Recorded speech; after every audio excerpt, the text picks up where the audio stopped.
You know, that's showed me something this year.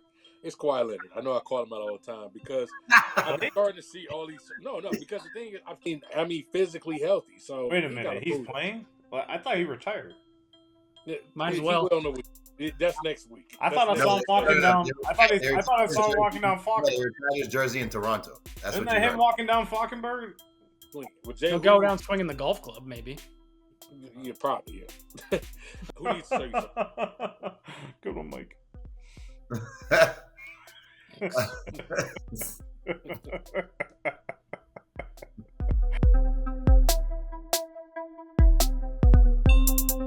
Squad up, episode 158. It is playoff time. And yes, the single squad is locked in. NHL playoffs start Saturday. NBA playoffs start Saturday. Things are heating up. Jay, what are you looking forward to most in either the NBA or NHL playoffs? Well, the NBA playoffs already started, and we saw playoff Jimmy in playoff Jimmy mode right away, almost putting 40.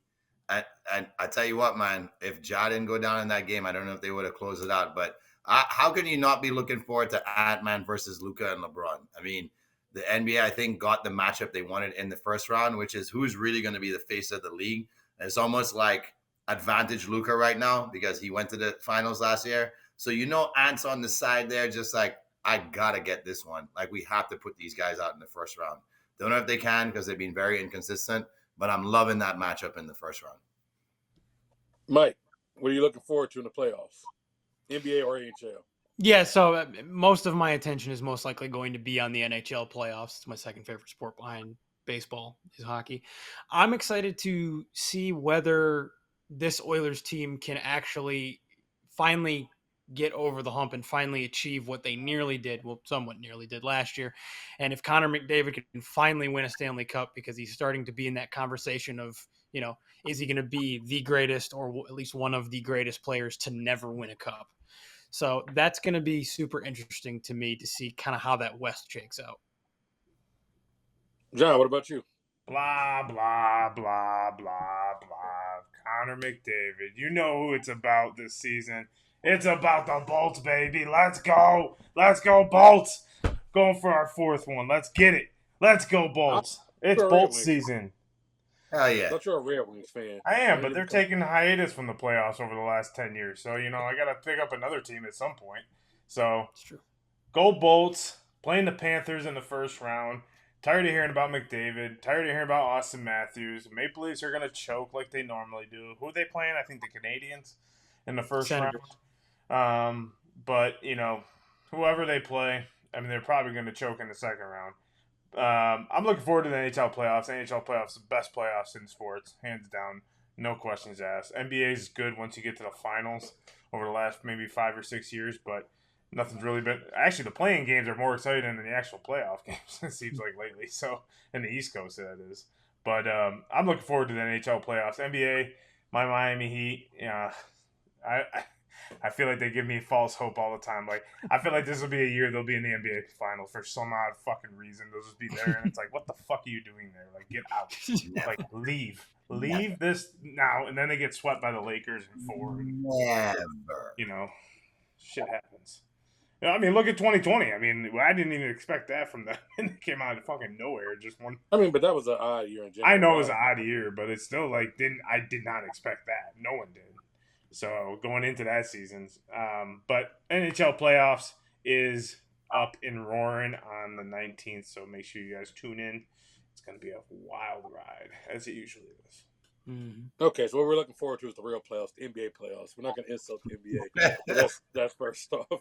Viewership says the NBA playoffs is the bigger one. Anyways, because I know you don't tune in as much, the NBA playoffs has been very exciting the last few years. I know you don't tune in as much, but there are a lot of good East has not.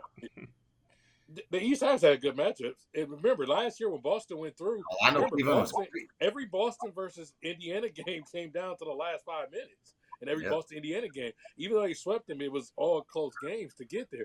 Boston and Cleveland went 6 with a lot of close games. Then Donovan Mitchell got hurt. Boston didn't just run through, contrary to belief. That's one of those misconceptions that I don't really.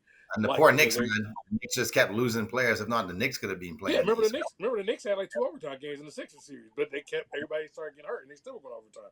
So the NBA playoffs still gonna shine. But what's gonna make this NBA for me looking forward to is, now I've said it many times, we gotta enjoy our aging superstars. You look at not too long ago, we were sitting here in January and basically we're dead in the water like LeBron and stuff. Oh, they don't have a shot. They went from that to now people believing these guys actually may have a shot, and just seeing, are they going to pass the torch? Or are they going to keep holding on to the torch? Because right now they're still some of the most popular players in the league, or LeBron and Steph. So for me, I'm definitely looking forward to that. Did you hear what Jimmy said? Jimmy said No. any team has a chance with me on it. Every team has a chance with Steph on it. So he said, I'm the Robin and he's my Batman. So it's good to hear someone with an ego the size of freaking California say that he's actually a Robin. And that might actually work for them pretty well in the playoffs. So we'll have to see, because Houston has so much length. I don't know if Golden State can get by because of Houston's length, but they have all the experience on this. But are we really surprised by Jimmy? I mean, this is what Jimmy does when he goes to new teams. He starts off hot, takes the team to the playoffs, does pretty well. And if he's with the Golden State in the next 2 to 3 years, he'll do something to piss off Kerr, and there he'll go back to another team. Are we really surprised? That's it. I think Golden State has 2 or 3 more years in this window, and then that's it. So. John already kind of answered this question, but I have to ask this question for Mike. Who has to show you something? Who is the show me something person? John clearly already said the Oilers players, the entire team, basically. Mike said that. No, Mike said that. Yeah. Oh, Mike said it. Okay, but John, who has to show you something? Who has to show me something? It would have to be the Maple Leafs, honestly. They are a choke artist in the playoffs. They have not won a Stanley Cup since. Is there a specific player on the Maple Leafs that needs to show you something that you're like, no, because I mean, if anything, it's going to have to be, I think, Mitch Marner. It's going to have to be the role players around Austin Matthews. I feel like Austin Matthews is on an island of his own. Sits there and does everything he possibly can and doesn't really do much. So I would say Mitch Marner, his line mates, his team around him needs to step the fuck up. I don't think there's one specific player on that team. I think it's multiple guys, and then it's Austin Matthews. Austin Matthews come out and just absolutely dominates games. The rest of the team needs to come up and help. That showed me something this year. It's Kawhi Leonard. I know I call him out all the time because I'm starting to see all these. No, because the thing is, I'm starting to see. Why are you calling out someone who's going to be watching the game from the same place as you, sitting out on his ass? That is why I'm calling him out, because he needs to show me. Because everybody's starting to do it again. I've been listening to a lot of basketball podcasts. I'm like, I don't know, the Clippers are scared. I'm like, y'all do this every year. And the last 4 seasons, 3 seasons officially, 4 if you count the one where he was out for the year, has ended with Kawhi being hurt. Kawhi's never healthy at the end of the year. He's literally had 3 consecutive years where the season ended and he was on the injured list. 4 if you count the year that he missed the entire year. At a certain point, I'm tired of every year everybody coming out and saying, oh, well, you need to worry about the Clippers. They're playing great. When y'all know damn well, until he proves it to me, I don't expect that guy to get through the first round. I mean, physically healthy. So wait a minute, he's playing? Well, I thought he retired. Might as well. That's next week. I thought I saw him walking down. I thought I saw him walking down Falkenberg. He retired his jersey in Toronto. Isn't that him walking down Falkenberg? DOS? Probably will. No, probably will. On the corner. Like, I thought that was him. They got the nightmare first round matchup that nobody wanted. So I don't care how well Kawhi plays, and they ain't getting out the first round. Yeah, but I need him to be available at least. At least go down swinging, not on the bench. Yeah, I need to go down swinging. He'll go down swinging the golf club, maybe. Yeah, probably. Yeah. Jay, who needs to show you something? Good one, Mike.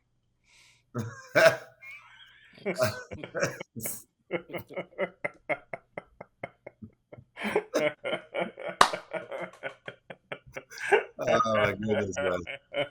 It's a knee slapper. Knee slapper. Yeah. All right, Trey. Sorry, go again. So who needs to show you something this year? Your boy Darius Garland. I think it's time that he steps up, and like we just mentioned, how Jimmy said, I'm going to accept the role of Robin. Like, he has to be like Robin on crack to make sure that Cleveland has that run towards the Eastern Conference Finals, and they get to play Boston as we all have anticipated. he needs to be a lot more than what we've seen from him in the past in the playoffs. Donovan needs to have a little bit of pressure. That has to absorb a bit off of his shoulders. So I feel like if Darius does not play at a high all-star level throughout the playoffs, I think Cleveland can exit earlier than people expect. I think it can get away a bit without Darius. Is Mobley is the one that's the X factor to me for them that they're going. But I said it last year. I said it the year before. That franchise is going as far as him. At this point, everybody else I think is at their peak. He's the one person who still has a level that he can bump up. So for me, I think it's him even more. Darius doesn't step up. Don't get me wrong, but Mobley's the one that if he doesn't take to the next level, you're probably going home because he's your mismatch in any matchup that he goes against. Mike, who needs to be on upset alert, NBA or NHL? I mean, it has to go with what John said, the Toronto Maple Leafs, because they just never can seem to get out of a first round. And if they somehow get out of a first round, they never get out of the second round. I mean, to his point, they have not won the Stanley Cup since 1967. It's the longest drought in the whole league for someone that's actually won the cup. So they always have to be on upset alert at all times against any opponent because it just seems like they, one way or another, find a way to lose to somebody every year. John, who you got on upset alert? Yeah, give me 1 second. I'm pulling up my notes. I think, honestly, the biggest upset is going to be Winnipeg. They've been at the top of the NHL over the last couple of years, have, I think, won the President's Trophy before, a couple of years ago. But I just feel like they're just going to get beat by whoever they play in the first round. That's the weird thing about the NHL is they don't really have a bracket yet, so because I don't think the seedings are set yet, especially with Montreal and Ottawa still fighting for those 2 wildcard spots, in placing wise. But I would say Winnipeg.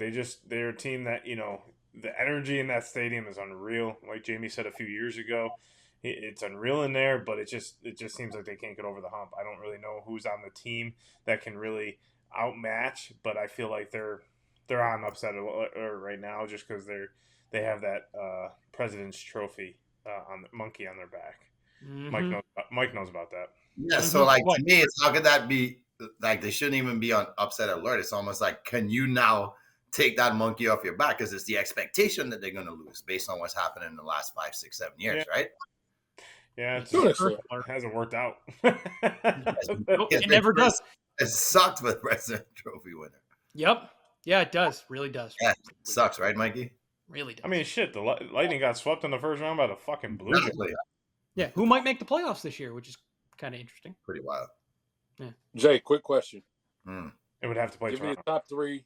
Who's the top three selling jerseys in the NBA right now for this year? For this year, who are the top 3 NBA selling jerseys? Top 3 selling jerseys. Luka's up there. Steph, Luka, and Ant-Man. Damn, I would have faith in you. Almost had it. Who'd I miss? Luka, Steph, and then LeBron is still 3. I figure Ant-Man may have leaped him, but I was gonna say LeBron. Ant-Man is at 7 right now. Yeah. Tatum, Brunson, Wemby, then Ant-Man. I'm surprised Brunson's ahead of Ant-Man. I guess New York. New York, the city of New York. City love, man. Brooklyn alone probably has more jersey sales for Brunson than every other state combined. Yeah, probably so. Yeah. Okay, so who needs to be an upset alert, Jay?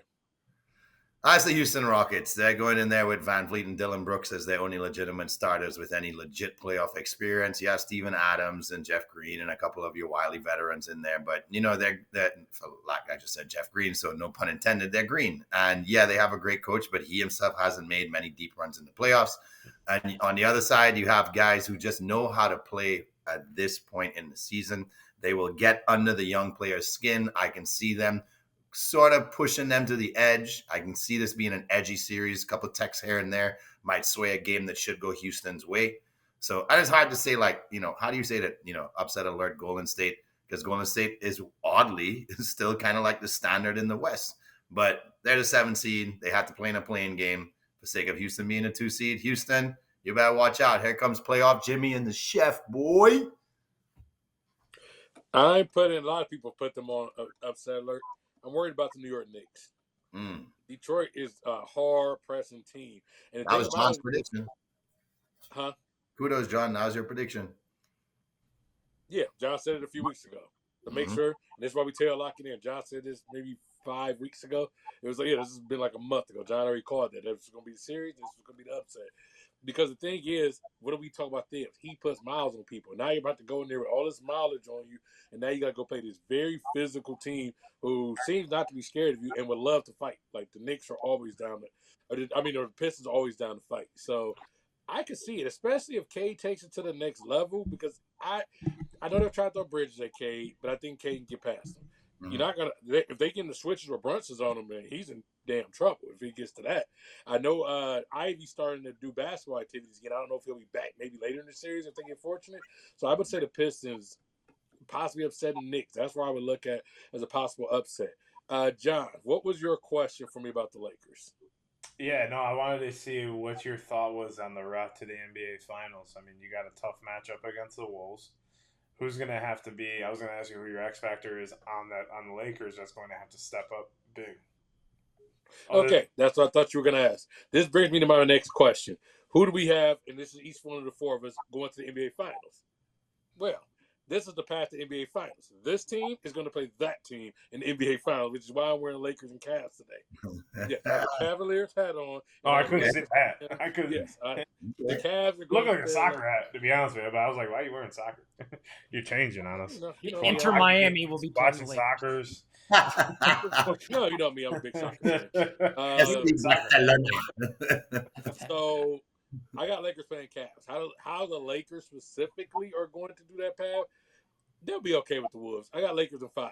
Yeah, so, of course you do. but why wouldn't Lakers? Why wouldn't the Lakers in 5? Me, Shannon, all of us. Why wouldn't it be Lakers in 5? Gobert's gonna be a nightmare in hell because they're going to get him. He's gonna remember he has to go out here and play. Rui's gonna be out there playing center. LeBron's gonna be playing center. He's gonna go out there. They're gonna get him to some switches. And they're gonna play him off the court. Ant's gonna do what Ant does, and that's fine. But I don't know about the rest of these guys. Big Daniels, they can leave him open at times in the corner for 3. Conley's old. Again, we will put him in switches all day. The Lakers, as much as the Lakers are small in the front court, they're actually really big, with the exception of the center position. You're basically running out LeBron, Luka, Rui. Reeves is a big guy. What's the other guy? Vanderbilt's big. He's 6'10", 6'11". Vanderbilt, I wasn't even talking about. I was going to say the other guy, the other one we got from the Mavericks in the trade. I think what Kleber or whatever. Maxi Kleber. Yeah, he's not practicing, so he'll be back for the playoffs. So that gives you another big body. So I think they're going to physical their way through this, which is how I think they're going to do. And the good thing about it is, especially in the early rounds, it takes so long that you have time for LeBron and Luka to get their rest, because the first round is like fucking 3 weeks. So that's my path. Like I said, NBA Finals this year is going to be the TreyDay special. The Lakers are going to play the Cavs in the NBA Finals this year. So Trey, what you're saying is, go Bear, Teddy Bear, build a bear. Exactly. That is exactly what we're saying. But Mike, I'm guessing you're not taking the T-Wolves. Who do you have in the NBA Finals? No, so I'm going to stick with what I said when we first really started talking about who might make the finals. I'm still feeling OKC versus Boston. I think OKC has gotten themselves enough experience and enough depth now that they can get through the West, though it may be tough. It may be a tough road with some of these more experienced teams. And it's Boston. I look at the East and I can't necessarily doubt the fact that the reigning champs can't get through this. It might be a little tougher this year. Cleveland may give them a run. The Pistons playing with house money may give them a run, things like that. But I still think Boston's good enough to get out of the East. Mm-hmm. John, you're shaking your head. You don't agree. Who's in the finals? Boston ain't even going to get out of the first round. So they're going to lose to the Orlando Magic. Damn, that was your upset for real. Wow. In the first round. They're not going to get that young Magic team. They're not even going to have a chance. But my final is going to be the Cavaliers versus the Warriors. I think the Warriors, getting that trade for Jimmy Butler, I think catapulted them to another level in the sense of scoring, being able to, and he's playoff Jimmy. I mean, he does this with every team he goes to. Like I said, he comes in and just absolutely is a team player, wants to win. I don't think he didn't want to win in Miami. I think he did. He just exhausted his time there. They weren't going to pay him and whatnot, but I think it's going to be Warriors Cavs in the finals. All right, Jay. Tell me about my Lakers versus Cavs matchup. I know this. No, man. You talking about the path? It's a war path for you guys to get to the finals. If and when you do get through Minnesota, then you guys bounce up with the Warriors, and then you bounce up with Denver or OKC. Like, that's a war path that the attrition might end up being too much, especially with a lot of your players not having leg. Like Vanderbilt's kind of fresh, but it means he doesn't have good game legs. So there's a couple of players that concern me when it starts getting deeper into 6 and 7 game series by the time you get to the Western Conference Finals. I'm kind of with Mikey here. College basketball kind of showed me it's the year of the number one. I will not be surprised whatsoever if the two number one teams do end up Boston being the 2. In fact, so a 1-2, we did have a 2 seed kind of sneak in there as well into the Final Four. So wouldn't be surprised if it does end up the same way with OKC and Boston. I kind of see Boston shooting their way into the finals. They seem to have ended the season pretty good, with more players shooting better as the second half of the season went on. That's always what you want to see, because we know it's about who can hit the 3, and that's who's making it to the finals. OKC, 35-6 at home. Probability of a team when they win 35 or more games making the finals is over 80%. I kind of like that. So I'm going to take the stats and the numbers. OKC, Boston. I'm kind of changing who's going to win. I said Boston, but I might ride with my new Seattle Supersonics. Gotcha. He got the side of Supersonics in. He always finds a way to side of Supersonics in. Okay. Got to make our NHL picks. But before we do that, went to my first hockey game. Interesting observations from my first hockey game. Yes, sir. I would just fight all day. That's basically what I think. I said I would just, if people were getting smacked and then I had to play, I'm like, bro, he about to smack me. I just get up and just keep going. No, fuck this puck. I'm going to take his head off. I don't even care about this puck anymore. I'm afraid. Don't even give me a stick. Drop the stick. That entertainer had a skit a long time ago. He talked about why black people didn't play hockey. If we had a black dude out there, he would just be outside with no stick, just riding around, just trying to fight. And that's basically what I took away. I said, I would just be banging. There's no point. What are we doing out here? I'm not chasing this puck. This dude just threw me in the glass. You know how many times I saw somebody almost fight, and I'm like, it's not happening? I was like, so this isn't happening? And the Cleveland Monsters got their ass kicked by the Toronto Marlies. So I just, at that point, was kind of looking for fights because they played the whole game on the Marlies turf. I think the Marlies almost tripled them in shot attempts because the whole time they're on their side of ice. So it got pretty ugly. The other takeaway I had was, how many goals does Wayne Gretzky have? It's really hard to fucking score. And I'm like, this dude was scoring at that clip. I was like, this is amazing. This man was scoring at that clip. This brings me my finals pick, or Stanley Cup finals pick. So what we're going to do is we're going to take Alexander Ovechkin on one side, and we're going to take Connor McDavid on the other side. That's what we're going to do here. We're going to line this up. We're going to pass the torch. So we're going to get the Capitals versus the Oilers. That is my NHL Stanley Cup finals pick. John, who you got? Yeah, I got the Lightning playing the Dallas Stars in a rematch. I think Dallas Stars are back where they needed to be, and it'll be an interesting matchup between Dallas and Corey Perry's not in either of the teams, so they're good. So it's a fair matchup. Yeah, there you go. Jay, you ride with the Lightning too? Yeah, I'm going to ride with the Lightning and the Oilers. I like the Oilers to go back this year, even though Dallas is going to be a major threat. At first, I thought Vegas for some time, but I'm going to go against the Lightning at this point, man. Forget that. Lightning, Oilers. Let's see Connor right here in Tampa choke just like he did last year. Mike. Well, I think the Oilers are going to make it back to the finals. I feel like it's McDavid, Draisaitl won't be denied this year, and they did get better as a team than they were last year, on paper at least. But I may have had them on upset alert, but I think they can do it. The Toronto Maple Leafs. I believe the Toronto Maple Leafs are going to go back to the Stanley Cup for the first time in I don't know how long. I know they haven't won since 1967. They haven't been in a long time, too. So, and finally, it's going to be a Canada versus Canada Stanley Cup final. So probably the streets. Which means they won't play the American anthem at all, correct? No. Right. No. So the streak will have no choice to get broken at that point because they'll be Canada versus Canada. They'll probably just yell tariffs or something. Let's honor America. Tariffs. They'll up the tariffs on the tickets. John. Yeah. Your boy Rory finally did it. Yes, sir.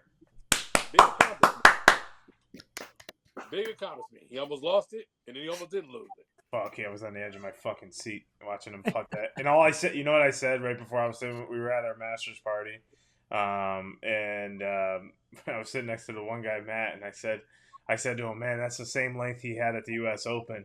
And he goes, what the fuck is wrong with you? Shut up! Shut Great. up! Let me give you the real play-by-play. They were ahead by about 5 seconds. So when we were still looking at him gauging the putt, I just look outside and see John's head in between his knees in despair. And I'm like, fuck, well, we already know he missed the damn putt. So his body language was Oh, quite... you're looking at his body language. It's Yeah. about to happen. Strategically, I went out there when he was on hole 16. I was like, I know it's ahead. I was grilling all afternoon, so I know it was ahead. And so I was like, all right, let me go out here. And he missed it. But it is a shout out to him. I mean, the career Grand Slam has only happened for 6 other players in the history of golf, which is crazy to think. All the great players that have come before him and still to this day have 3. I mean, Jordan Spieth is the next guy up. He has 3. He has the Masters, the hardest one, I think, the U.S. Open, and the Open. He needs a PGA Championship. The next tournament coming up to complete the Grand Slam. Phil does not have the Open Championship. So it's a huge accomplishment for him. You could see the weight of 12 years of him basically just blowing a 6-stroke lead at that course come off his back. I mean, it's like when LeBron won his first title with I would say with Cleveland. Not with Miami, with Cleveland. It almost felt like that monkey came off his back, like he did something that nothing could be, that everyone doubted. He lost, LeBron lost in the finals, went to Miami, won 2. And it's like Rory kept winning other ones, but it's just like it just didn't matter because he probably would have be tied with Tiger with his majors, in my opinion, if he would have won that Masters that year. He was like 21-ish, I think it was around there, because he was the next prodigy, in my opinion. Like, I mean, he was just set up for success. I think that Masters really fucked with him a lot. So I think that was a huge, awesome accomplishment. I love to see. Rory's my favorite golfer, so obviously I love it. I hope he goes for the Grand Slam again right now this year. Again. That'd be awesome. Let's get it. I got one for you, John. If Koepka had not been runner-up in 23 and he won the Masters, right? Given that Spieth has kind of fallen off the face of the earth when it comes to competing on Sundays at majors, would you say he would be the next one up? I mean, yeah. I mean, Brooksy, I personally, in my personal opinion about the whole live, and this is going off a little bit, but like every guy that kind of went to live kind of shot themselves in the foot. Yeah, Brooks won the PGA. Yeah, Bryson won the U.S. Open. It's all great and all, but like it just seems like their games are so far off now. And Brooks just had a child, so I mean he hasn't really been playing. I feel like the less golf they're playing competitively, they're at the Live Tour, but these guys, there's only 6 of them, 6 or 7, maybe no, 6 to 15 of them that are really, really the top guys from PGA that would still be competitive in the PGA Tour. And the rest are all kind of, middle of pack guys. So they're not playing against the best in the world all the time. So I feel like Brooks could have been if he didn't go to Live. I think Jon Rahm could have been if he didn't go to Live. His game has notoriously gone to the shitter. I mean, he was winning tournaments like Scotty was. And it was Rahm or Scotty, and it was just back and forth pretty much between those two. It almost felt like a Phil and a Tiger moment, right? Back in the day. But hey, take the money, right? If you're gonna, like Trey's always said, if you're gonna pay me more to work less, I'm gonna do it 100%. Yeah, everybody would have did it. And that's a great point too, because it clearly showed that Bryson couldn't finish, being so used to playing 54. It was just clear as day that he just could not finish on the final 18 because his game. Bryson has been competitive, right? Bryson, that course is difficult. Whether you play 100 times or once, like it's a very difficult course, and there's a reason why it's not open to the public. There's a reason why you don't go out there and play. Those Sunday pins are for real. I mean, you saw how narrow those greens were and how, they're like horizontal instead of kind of, vertical that they normally are. So I wouldn't say he choked. I would say more or less he just he ran into the back nine. And like I kept telling you guys, you know, like you walked by me like Rory's got it. I was like, and Mike said the same. Rory's got it. I said, no, he doesn't. Like he still got to go through the back nine, the place he lost it before. And what did he do? He lost a 3-shot lead. So I knew exactly what was going to happen in that sense. So not new exactly. Naturally, the Masters is a major accomplishment. Mike, what is an accomplishment in sports that you think is overrated? This may be controversial. It may not be. It depends on where you guys stand on it. Making an all-star team, because it has. Are you saying every sport or just? Yeah, just you know what, in sports in general, making an all-star team, because most of the reason why you make an all-star team is because of fan votes for you, not necessarily that you're having the best season at your given position or in the league. Usually, it ends up being the best guys from every team.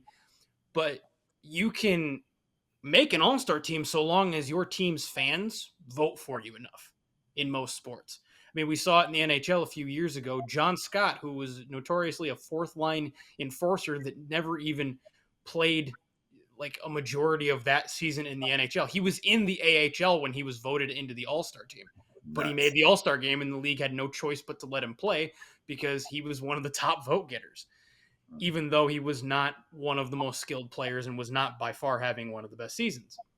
So it's great. It's a good nod from the fans and a good nod from the league that you are considered a great player in the league. But as far as an accomplishment compared to others, you don't necessarily have to do as much to be recognized. If the fans... Wasn't that stock guy in there because of his hardest shot? No, he got voted in by the fans.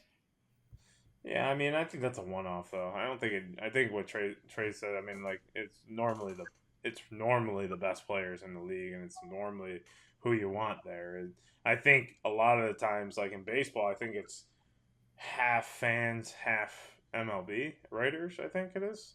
I'm not sure. No, it's all fans. The only thing is the manager gets to pick like his bullpen. I would agree with you. If you said NFL, I'd 100% agree because NFL, 100%. I mean, the timing of it sucks. You don't get the Super Bowl team players who should be in there. Everybody turns it down. The NFL, like the whole NFL All-Star experience now is all out of whack. So if you had gone NFL, I would agree 1,000%. Well, I value in general. I all pro or all NBA. Those are the things I value most because that means we got to the end of the year. We went through the whole year. Now we said, when you do all NBA, it's 3 teams. We're basically saying these are the 15 best players from this year, from the entire year. So I've always valued that a bit more in general. NFL, I mean, Tyler Huntley, for God's sake, made a Pro Bowl. So, I mean, that says everything. Tyrod Taylor's been a Pro Bowler. I mean, that's what they Baker! do. Yes, for that, there's always going to be overrated. Now, the 3 of you are going to disagree with me. But overrated for me, making the Final Four. That means what? Because you're the 4th best team.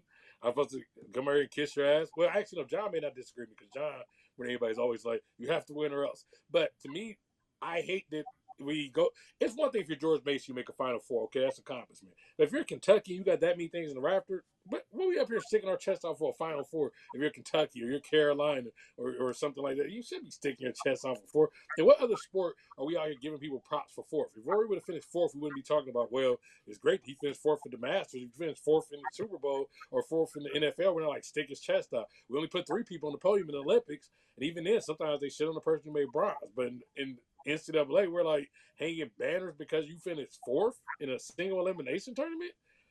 That mean you could have just got hot. Like, no, I'm not giving you props for just making the Final Four. So, yeah, for me, it's got to be that. I couldn't agree more with you because a lot of times you get in the Final Four and it's a fucking ass kicking. Like, right? Yeah, sometimes you get absolutely destroyed. Not this year. Well, not this year wasn't, but we have many years where we had. Let's not just think about 1 year. Let's think about the last maybe 20 or 30 years and look how many Final Four games are actually competitive. I mean, look at the women's game. I mean, the women's game as well was terrible this year. Was terrible, and it's been terrible. I mean, there was only one good Final Four in the last maybe 5 or 6 years, and that was Iowa versus UConn. That went right down to the wire. Paige Beckers, I think, missed the game-winning shot from half court, and sent Iowa to the national championship game. So I couldn't agree more because it's like, why are you celebrating? You didn't win yet. You just made it to the next round. So I think it brings me into mind is the most overrated thing is fucking baseball teams doing a champagne showers after every goddamn fucking win. in Yeah. the playoffs. That's Yeah. fucking annoying. I can't stand it. Okay, you want to do it for the World Series, going to the World Series, cool. You want to do it, that's fine. Okay, come on. You win the wild card, okay. You were supposed to win that game. Like, come on now. Like, we're doing Not if you're Arizona a couple years ago. yeah, though. but like, come on now, give me a break. You know, you haven't done shit. You made it out of this first round. Just move on, and get out of the way. Like, let's go. Like, you don't need to put the lockers all up and do all this extra work. That's just so stupid. It's like and then they have hats for moving on to the division round, moving on to the. Right. And I also think, you know, the next thing is the fucking championship gear. Like, stop selling that shit. Even though, like, Mike's wearing it, no offense. My mom got that for him, and, you know, I have the championship gear too. But, like, golly, man, the championship gear is just so overrated. It's like, all right, congrats, you won, but, like, stop selling that shit. See, No one wants the goddamn championship gear. Like, I want the World Series championship. That championship gear reminds me of is how we got our ass. It reminds me of losing. I only Independent has always been a historically great accomplishment in baseball. They've always made it a Well, big deal that you want. that don't make it right. The problem that where I think that comes from is that the pennant used to just mean you just made the World Series. Like there wasn't a whole playoffs around it. It was you were the best team in the American League or you were the best team in the National League and you played each other in the World Series way back in like the 20s, 30s, 40s. They expanded the playoffs, and I don't disagree because teams do it when they win the division, when they clinch a playoff spot, then when they win the wild card, and when they win the division series, and then when they win the championship series, and then when they win the World Series. I like obviously I'm wearing it right now. I like the hat. I like the T-shirt because it's cool to remember they made the World Series. I also remember that they lost, but I don't understand the people that get all of the championship gear. They get the shirt and the hoodie and the hat and the ball and the commemorative bat and the model trophy and all that. Like this brings me back to like when Connor McDavid won the MVP. Didn't go get Conn Smythe. He didn't go get it. Like he don't give it. I tell you right now, you walk in that house, that trophy is nowhere to be found in his home. I guarantee fucking to it. You walk in that house, it's nowhere to be found. Why would Trey, you want that? Trey, you know what I smell right now? I smell some haterade. Some guys over there that just hate on guys that just want to start getting drunk after playing a game of baseball. They just want to start the drinking right away. They don't want to wait till they you go can out get that drunk though. I'm not hating on that. Go get drunk. You don't gotta Just don't have a celebration, showers, man. Like this shit's annoying. I think he's more hating on Moet. John has a personal beef with Moet, Bel Air, Champagne, and many other champagne companies.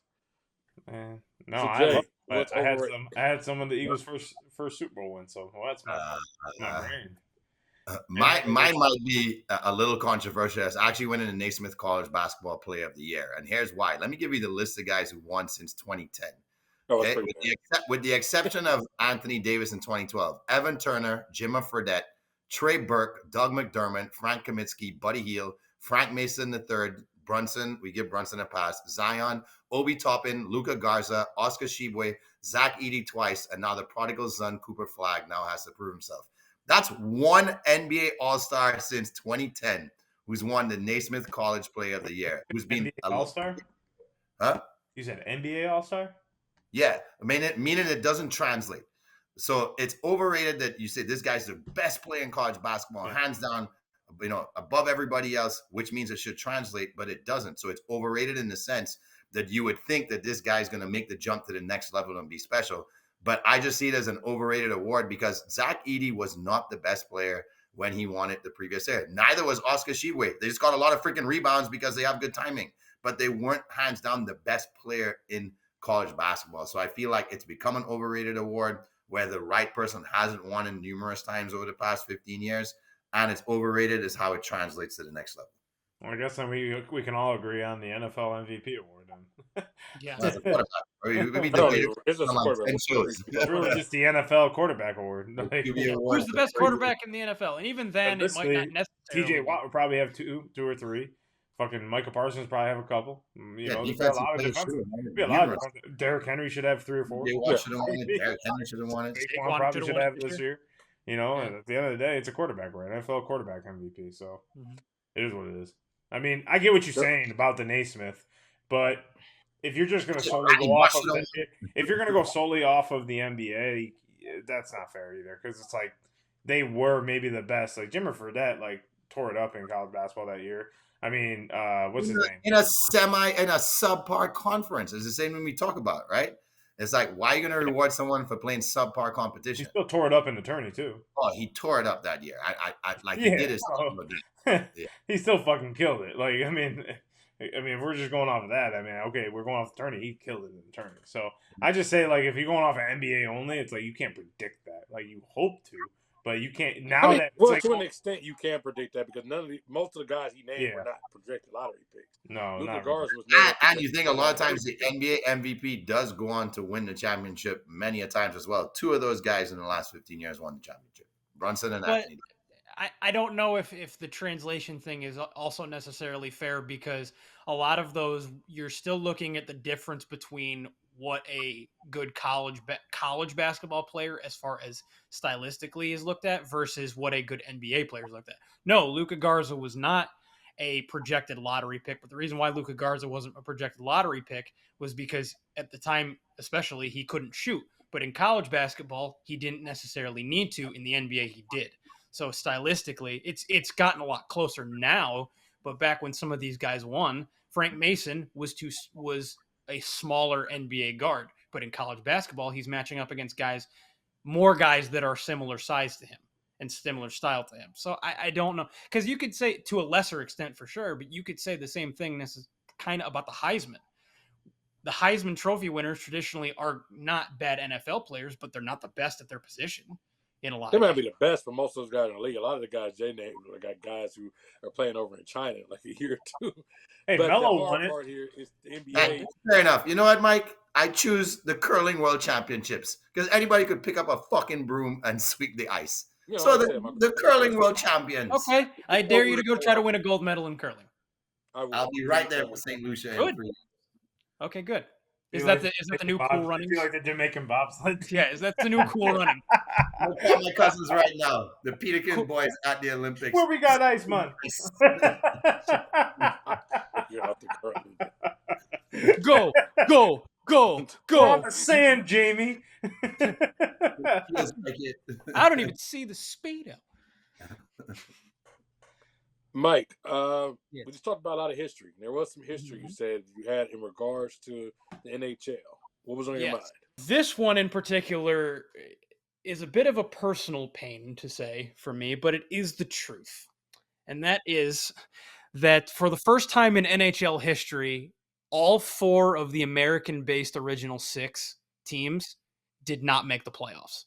So that's the Bruins, it's the Rangers, it's the Red Wings, and it's the Blackhawks. Now, in this case for this season, the Red Wings and Blackhawks weren't really necessarily expected to make the playoffs. However, the reigning President's Trophy winning New York Rangers and the usually pretty good Boston Bruins, they were expected to make the playoffs. Neither of them did. What this does do for the league, though, we've kind of already discussed it a bit with our predictions and things, is that it makes it even more likely that the Canadian curse, the 1993 Montreal Canadiens being the last Canadian team to win the Stanley Cup, could very well get broken because 5 of the 7 Canada-based teams in the NHL made the playoffs.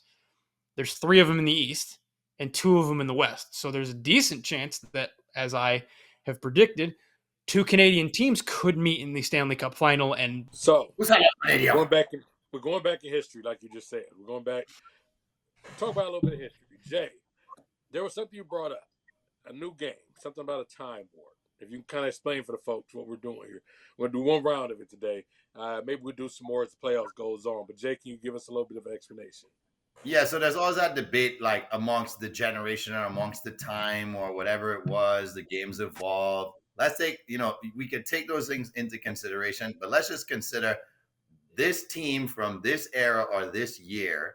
Let's put them in the future right now, and let's debate whether they will hands down guarantee win the Stanley Cup or NBA or Larry O'Brien Trophy. Is it still Larry O'Brien Trophy, or did they change the name of it? It's Larry O'Brien Trophy. Larry O'Brien Trophy, right? So we're just taking a team blast from the past and saying this team's good enough to beat any team in the NHL and NBA this year. And John, take it away. John, who'd you pick for this week?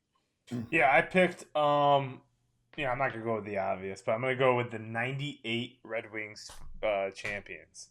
my Detroit Red Wings because no one wants to show them love anymore. Yes, they were great.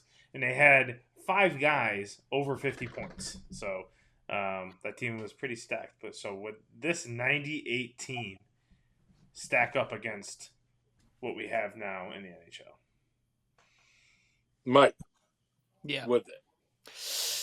So this is an interesting team. When I looked into them a bit more, it's interesting how they would translate into today's league. By far, they had, as we said, stacked talent, like Hall of Famer after Hall of Famer after Hall of Famer. The problem they would run into is not stacking up talent-wise, because if you go talent for talent, they'll win against anybody. The problem is, in today's, admittedly, we've talked about it a million times, softer NHL, where they're calling a lot more ticky-tack penalties, fighting is even less than it used to be. They had, yes, 5 guys over 50 points in the season, but they also had 3 guys over 100 penalty minutes and 2 guys over 150, one of which was Brendan Shanahan, also one of their more talented players. So if they're going to have an issue, it's going to be the fact that they can't get away with what they used to get away with in today's league against some of these guys, and trying to catch some of these faster guys, they may draw some penalties. All that being said, I still think the Detroit Red Wings, while maybe not necessarily as handily as you might think, I still do think they beat anybody and they win the Stanley Cup. John, who are you picking? Of course I'm going with my Red Wings. Come on, Stevie Y. This is when I started liking the Red Wings. This is the reason why, is when they won the Cup. Yes, I was a bandwagon at 4 years, 5 years, 6 years old. So, yeah, of course, I'm going to take the Detroit Red Wings in the 1998 team. Stevie Y, Nick Lidstrom, my favorite player of all time. Brendan Shanahan. I mean, we got Sergei Fedorov. Remember that name. So, Thomas Holmstrom, the front net killer, I used to call him, because he would just tip pucks in. That's how he got most of his career goals, just sitting in front of the net, tip, tip, tip. So, yeah. I mean, Chris Osgood was in net. I don't think he's a Hall of Famer, but I mean, he's a great all-time goaltender. So I'm taking him just for physicality wise. I think they're fast, they're physical, and yeah, they had a guys over 100 penalty minutes, but that's not common. That's not uncommon in today's game too. For it's over 82 games to have 100 penalty minutes, it's really not terrible. But I mean, realistically, I think this team was more finesse than it was bad bruising than in any other team in the NHL at that time. They were more move the puck, get fast, and I feel like they can compete with anybody in today's game just because they had like 4 lines stretching every single time. I mean, any line you put out there could score a goal. So I like this team, the 98 Red Wing. Jay, you're our story. How do you feel they fit in? You were 40 that year. What happened? I mean, you have a team that's so dominant in one given year with that many generational players on the ice together. You have to think they can compete wherever you put them. And it was, to me, hockey's never really changed the personality of the game, meaning it's always been rough. It's always been gritty. It's still played similarly. Maybe this I say last couple, maybe 4 or 5 years in the NHL, the scoring has gone a little upward trending. But we've also seen that when teams lock it in and the goaltenders lock it in, you ain't scoring. Like there was a year where Lightning played, I think Bassey might have given up like less than a goal a game in the Eastern Conference Finals, right? Like when a goalie locks it in, that's it, you're done. But Detroit had everything needed to compete in any generation. So I don't see such like a dominant team this year. Like if Edmonton came out and they were just scoring 6-7 goals a game, like Winnipeg was to start the year, and they say they could score on anybody, it doesn't matter who's on the ice, they'll skate freaking circles around them. I just don't see a team like that this year. So I'll say Detroit can compete to win this year's NHL playoffs. Well, for me, 1988, I wasn't watching no hockey. I was watching a lot of basketball. I used to watch a lot of wrestling. Yeah, Mike, back in 98, I watched a lot of wrestling. Bringing to a question, Mike. Mm-hmm. Would you rather be dunked on by Shaq or suplex off the top rope by Brock Lesnar? Oh, this is so easy for me. Let Prime Shaq dunk on me. It's fine. Because is it embarrassing? Yes. Although, do you expect me to be able to stop Shaq even if I was a good basketball player, which I'm not? Absolutely. Your Yeah, mic. yeah. We Yeah, believe all you. 5'10. Yeah, all 5'10 of me is definitely stopping Shaq from dunking. No, because the way I had to think about this was I'm not stopping either of them physically from doing whatever they want to do. What this comes down to is my distance from the ground. If Shaq knocks me over, which he will when he dunks on me, I will hit the ground and it'll hurt a bit. I'll make sure to tuck chin and whatever so that I don't hit my head. But I'll be bruised. Brock Lesnar at the top rope could throw me as far as Brock Lesnar goddamn likes, because that dude is a physical freak, and I again cannot stop him. So the fact that the top rope is, I think, give or take, at the base like 5-6 feet off the ground. Brock Lesnar is 6'3". He most likely is not superplexing me. It's not the controlled, normal suplex you would think of. It's most likely a belly to belly or a German suplex, which means he's just tossing me.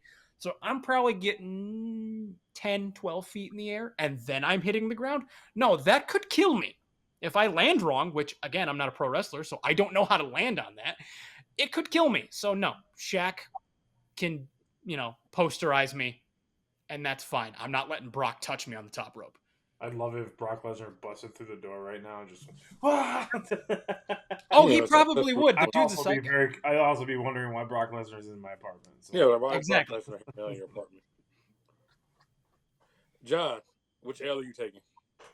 I mean, I've been dunked on before, so I want to see if Brock Lesnar can throw me. I'm not gonna lie. I don't get picked up. I don't get picked up very often. It actually never. I've never been picked up in my life, so I just like to see what he can do with this 300-pound body. That sounds really wrong. That sounds crazy. That sounds crazy. Wild. Pause. Major pause. Oh, wow. That's rewind. Wow. I mean, all right, that's wild. That's crazy. I can't believe you just said no Brock like that. You know what? It's Brock. He can do whatever he wants, I guess. It's 2025. Be who we want to be. Right, next topic, please. Jay, which one? Let me bring up a name to you guys. That would be one former Kentucky and Pinecrest basketball player, Brandon Knight. I do not want a man's nuts. That was I don't know if you guys remember when he got dunked on. Brandon Knight, yeah. Played it back over and over and over and looped it like 1,000 times. I do not want to be influenced to be remembered on a poster with a man's nuts in my face. I will take a ruptured spleen, 6 broken ribs, and a fractured vertebrae any day over being on a poster with Shaq's nuts in my face for life. No, thank you. You're tall enough that. No, thank you. No, thank you. Brock, all day. Take me to the top rope, rupture my spleen, keep my fucking dignity intact. Lay down. No, I thought the same thing too at first. I said, "There's no way in hell I want to have." It was the exact same reference. I do not want to become Brandon Knight. I may make a business decision, but I would still take the Shaq situation, because the difference is, if Brock is tossing you, there's no getting out of this. If Shaq comes, I mean, come on, it's the NBA. We can fly, baby. I want to fly before he even gets there. As soon as I see him coming, I just fall down. How many times we see highlights when roll it back in there, like, dudes are on the ground before he even touched him. Yeah, I'm already on the ground, so I ain't got to worry about it. As soon as I see Shaq's foot come an inch off that floor, I'm just gonna fall. So you know what? Business decision. I can live to play another day. Brock, I may not live to play another day. I got good medical. My medical ain't that damn good. It still costs a lot. I mean, it costs a lot. The ambulance costs a lot to get, being escorted to an ambulance. I hear they're very expensive. Me falling with Shaq comes ain't gonna cost me anything. At least Brock can control. At least with Brock, you'll hit your deductible pretty quick. Oh yeah, for sure. Yeah, my deductible, yeah, but my life insurance isn't paid off either. So my life insurance policy isn't paid off either, and that may come into effect. I'm just sorry, boys. The Caribbean man in me just has to stick to my answer. Pain over embarrassment. It's a bad L either way. I mean, there's no winning that. It's just right. Trey and I go the route of I don't want to die. Yeah, I enjoy life, and I would take my chances of being able to live. I may live embarrassed, but at least I'm living. John just wants to be picked. Yeah, Yeah, just John wants is to supposed see to if be Brock picked up can by do a it. big man. John is supposed to be picked up by a big man. You know what else I want to pick up? It's time for me to pick up another win. It's time for Stump the Squad. Let's go, boys and girls, goons and goblins, and everybody in between. Thank you for making it to our favorite part of the show. That is Stump the Squad. Like, subscribe, and comment. And we are waiting for somebody to talk some shit to us that we know nothing, and you are the shit, and we need to bring you on to play with us. So if you're playing along today, +2 if you get it right, -2 if you get it wrong. Keep those phone screens flipped over and stump the squad, may you, by scoring more than we can. Mikey, Yes. take us back in time. Not taking you back in time necessarily, at least not too far. So, a shout out to Uncle Chris, by the way, for sending me a video that What up, prompted Uncle Cruz? Yeah, shout out to Uncle Chris. I call which Mike. He gets his answers from other people. That's a penalty. That's rule chapter 3. Put him in the penalty box. Okay. I signed nothing. I signed no form that said that I could not do this. Actually, speaking of the penalty box, I actually said that I said it, if I played hockey after going that game, the penalty box should be just named after me. They would just call it the Trey box. I was getting penalized so heavy. They would just I would have a permanent Big plaque. I would have a permanent spot right there. I would have like a luxury couch in there because I just know I'm gonna spend a lot of time in this box. But go ahead, Mike. What's your question? Back again, Trey? Back again. Yeah, back again. Do you just want like a cushion or so which MLB player broke up 81 no-hitters in their career? All of them on home runs. What? What's Mike's mind? It almost was, but I liked it as a trivia question better. A. Ricky Henderson. B. Sammy Sosa. C. Johnny Damon. Or D. Miguel Tejada. They broke up all 81 no hitters on home. In their Ricky. career, they broke up 81 no hitters. All of them. Johnny were home Damon. runs. I'm going Johnny Damon. Ricky Henderson. Miguel Tejada. Why am I not surprised that Jay picked Miguel Tejada? Okay. It's Sammy Sosa, but I'll go with Tejada. This week, I have successfully stumped John and Jamie. It is the great Ricky Henderson. Wait, Nah. I think I know the answer why. Why? That's what I'm surprised by. Ricky Henderson owns the record for the most leadoff home runs. So technically, if I lead off and hit a home run, I now have broken up a no-hitter to start the game. You're a smart man, Trey. That's exactly Yes. why. 81 career leadoff home runs, which means a no-hitter couldn't happen. So, yeah. Yes, I I see was that's looking at the That's a question. trick question. You used your brains. That's a trick question. Why Mikey is it a and trick question? Mikey. Thanks, Uncle Chris. You are no longer allowed to help Mikey. Yes, you are. Please keep sending me things. So, in an effort to now cool him off, because I have to be fair here, Trey, go ahead. Okay, let's see. Of course, we're going to take this to the hardwood. Let's talk about the NBA playoffs. Playoffs? Okay. Yeah, playoffs. LeBron James has more playoff wins than how many NBA franchises? 11, 15, 19, 21. 19. 15. 11. Okay. Today, I successfully stumped the squad. LeBron 21. has 21. There's more victories than 21 teams. Wait, hold on. Is that considering like teams that are no longer like teams? No, like active. What teams he played for? I was gonna say that's not. LeBron has 182 wins. If he can make it to the second round and win 3 games, he'll pass 3 more teams this year. Jesus Christ! Yeah, he is literally outdone most of the NBA. I mean, look, did he win almost 10 finals in a row? I mean, you have to think. All those finals appearances, yeah. And a lot of them are 4 games. Yeah, obviously 4 games. I guess he's played for just enough teams that he hasn't necessarily. I mean, obviously, he's not going to pass up like the Lakers and the Celtics, but yeah, you're not going to beat the Lakers or Celtics or anybody. But there's enough of these other franchises that are. Does he have more than the Heat? Yes, I think he did have. He had more than the Heat. I think he had more than the Knicks, or the Knicks might be. I think the Knicks. No, probably not the Knicks. Right. If I remember, I think the Knicks and Pistons were 2 of the teams he's about to pass. Yeah. I forgot who the other one was. But like Lakers, Celtics, naturally. He, of course, had more than the Cavs because most of their fucking playoff victories are with him. So, right. Yeah. let's see where we want to go. Jay. All right, we'll stick to the hardwood. We all know the infamous 99 Knicks and John's COVID Heat made it to the NBA Finals as an 8th seed. But can you tell me how many 7th seed teams have made the NBA Finals? Is it 0, 1, 2, or 3? 0. 0. 1. Gentlemen, I have stumped Michael. The answer is 0. No 7 seed has ever made it to the NBA Finals. All right, let's go around the horn. Who? I have -2. I have -4. I have -4. I have +4. Oh, so You win. Congratulations, Trey, with your winner chicken dinner.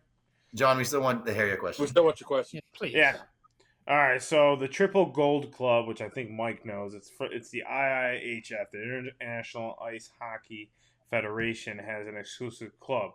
It's when a player has won a World Championship gold, an Olympic gold, and a Stanley Cup championship.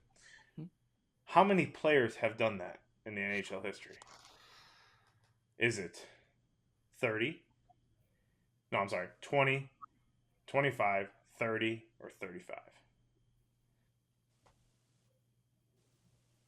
I've seen this before. I'm trying to remember. 30. 25. Yeah, I think I'm gonna go with my gut and say it's 25. I could be wrong though. Well, Mike, for the first time in your life, you're not wrong. It's 25. No, shut up. I won 8 straight before we changed the fucking rules. All right, stat nerd. It's 25. And the last 2 to do it were Jonathan Toews and Patrice Bergeron. Yeah. Congratulations, Trey. Maybe a sign of good things for the Lakers when a Lakers fan is winning. No, we are. We're carrying our momentum now. This has to start the momentum. We're carrying this all the way through until June, until the 3rd week of June. It feels like it's so fucking long too, but it's only like 8 weeks away, 6 weeks. I mean, like 8 weeks. It's because the first round so goddamn long. Yeah, I know. No, I know. Right. Like, I didn't even realize the play-in was already. I thought the play-in was going to be next week when the NHL playoffs started, but the play-in already. I was like, God damn, bro. They start the same day for the playoffs. Yeah. Well, the NHL starts on Saturday. I think the NBA starts on Saturday, too. Yeah, they both start Saturday. Yeah, both from the 19th. Yeah, so, like, I know they had to get this shit done, so. It's going to be a wild ride. Yeah, the 8th place is Friday night in the NBA playoffs. Yep, so definitely make sure y'all lock in. There's going to be a lot more content. We got a lot of NHL, a lot of NBA, a lot of playoffs. We're going to be online a lot more. Also, NFL Draft. We have an NFL Draft live show. We won't have our standard episode next week. We are going live for the draft, so lock in with us. Cinco Squad Pod 05 or all our socials. We'll be on YouTube. We'll be on Twitter live. And before that, we have one special edition, so we're going to give y'all bonus content. And guess what? We're not even going to make you pay for it. We're doing a free episode next week, Monday. We're going to be doing an episode of Mr. U. It's going to be our last draft preview. I know everybody's exhausted with draft talk, but y'all ain't had draft talk with us because we've been taking it off because, hey, we cover every sport. We're not like some of these, podcasts that only cover one sport. We're experts in all fields. So definitely make sure y'all like, comment, subscribe. Make sure y'all jump in the comments on the live shows. Definitely looking forward to that. See you all soon. Cinco Squad out.